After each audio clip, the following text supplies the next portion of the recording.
I want to talk about something most churches won't put on a Sunday morning agenda. Not because it isn't urgent. Not because it isn't destroying marriages, including marriages in the pews. But because it's uncomfortable. Because it carries shame. Because we've decided that certain sins are too embarrassing to name out loud. In a community that claims to be about grace, pornography is in your church. It is in Christian marriages. It is carried into Christian bedrooms. It is the secret that sits between spouses who love each other and have no idea how to talk about what is happening to them. This video is for those marriages. Not to condemn, not to lecture, but to name what is real, to understand what it does, and to point toward the only thing that has ever actually healed it. Let's start with what pornography does, not morally, not spiritually, but structurally. What it actually does to a person and to a marriage. Pornography is not simply a moral failure. It is a neurological event. Every exposure floods the brain with dopamine, the same chemical pathway. Activated by drugs, by gambling, by any compulsive behavior. The brain learns to associate sexual arousal with a screen. With novelty. With fantasy. With an image that makes no demands. Requires no vulnerability, and offers no real intimacy. Over time, the real thing, the actual spouse, the actual relationship, the actual intimacy of covenant marriage, begins to feel insufficient by comparison. Not because the spouse is insufficient, but because the brain has been rewired to respond to a simulation. And reality can never compete with a simulation, designed specifically to overwhelm. This is what the husband who loves his wife cannot understand about himself. He loves her. He is also trapped. And those two things coexist in a way that produces shame. So deep he cannot speak it.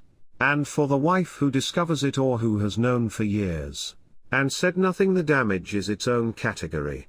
It is not simply hurt feelings. It is a wound to her sense of reality. She thought she knew her marriage. She thought she knew her husband. The discovery reframes everything she believed was true. That is what pornography does to a marriage. It doesn't just damage the individual. It fractures the shared reality that a marriage is built on. Now I want to go to the text, because the church has sometimes handled this in one of two equally unhelpful ways. The first is silence. We don't talk about it, and the shame grows in the dark. The second is condemnation without gospel. We name it as sin, which it is, but we stop there. As if naming the problem is the same as offering a path through it. Jesus, in Matthew 5, addresses sexual sin directly. He says that anyone who looks at a woman with lust has already committed adultery with her in his heart. This is not a verse designed to increase shame. It is a verse designed to relocate the problem from behavior to the heart. From the external act to the internal condition. Because Jesus is always more interested in what is happening inside a person than in the behavior that expresses it. Paul, in 1 Corinthians 6, says something remarkable. He says the body is not meant for sexual immorality but for the Lord. And then he says, and this is the part that gets left out, that God both raised the Lord and will raise us also. The resurrection of the body is Paul's answer to sexual sin. Not just behavioral correction. Not just accountability groups and internet filters. But the redemption of the whole person, including the body. Including the desires, including the history. God is not embarrassed by the body he made. He is not surprised by its capacity for disorder. And he has not offered a management plan. He has offered a resurrection. Recovery from pornography in a marriage is not a single conversation. It is not an apology that fixes things. It is not an accountability app or a content filter. Though those things have their place. Recovery is a process.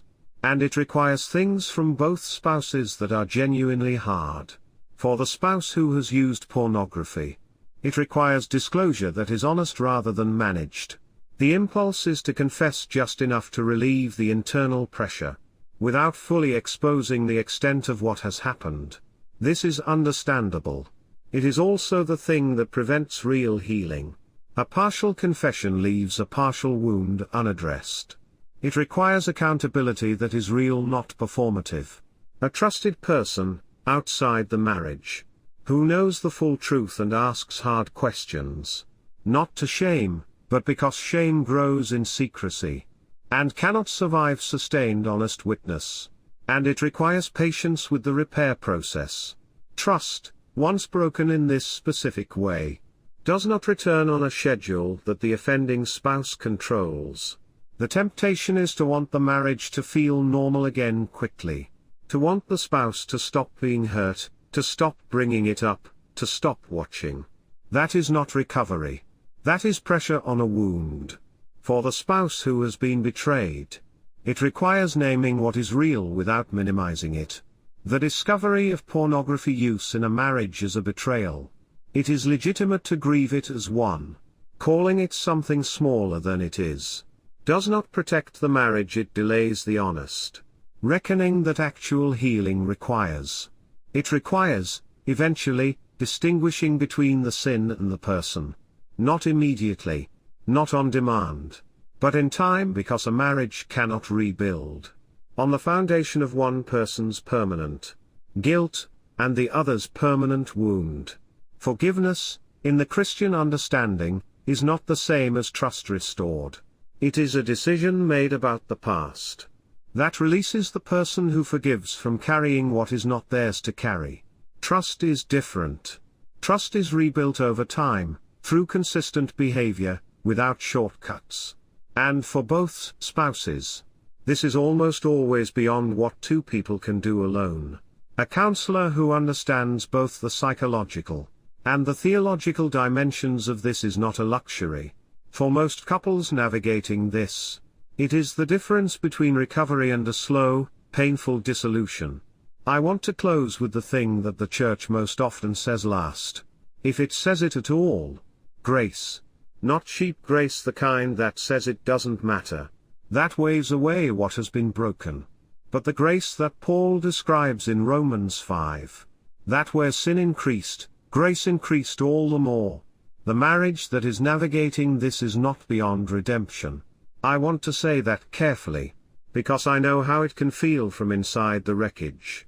It can feel like the version of the marriage that existed before is gone, and it is. That is a real loss. But the version that exists after honest reckoning, genuine repentance, and sustained repair can be something the marriage before was not capable of being. I have seen couples who navigated this and described their marriage at year 5 of recovery as closer, more honest, more genuinely intimate than it had ever been. Not because the betrayal was good, but because what the gospel does with broken things is not restore them to what they were. It makes them into something new. That is what resurrection means. Not resuscitation. Not a return to the previous state. Something genuinely new, that could not have existed without the death that preceded it. This is hard. It is long. It is painful in ways that don't have clean edges. And it is possible. The grace is bigger than you think. The marriage is not finished. And you are not alone in this.